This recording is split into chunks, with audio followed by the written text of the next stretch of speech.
حيا من بعد هون إن أراد أن قال كن فهو فظلام ثم نور. Exercise 2. Listen, point, and pronounce. 1. Head.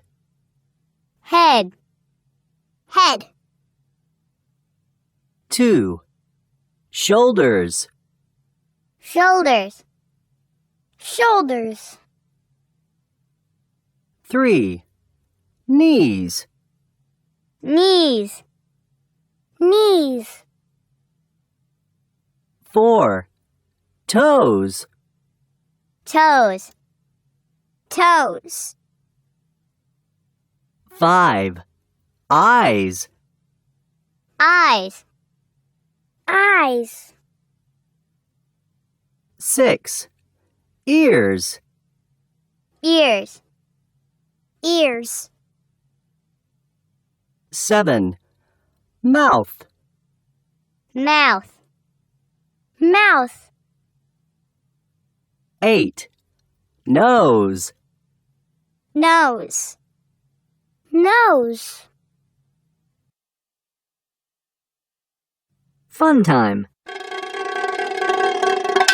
Exercise 3. The teacher says.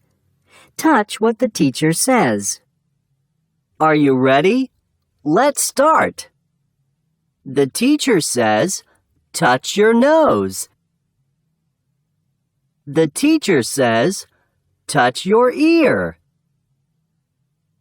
The teacher says, touch your head.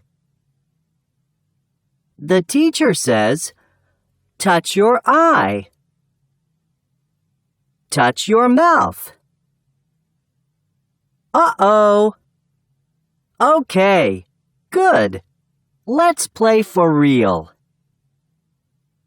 من قال كن فهو فظلام ثم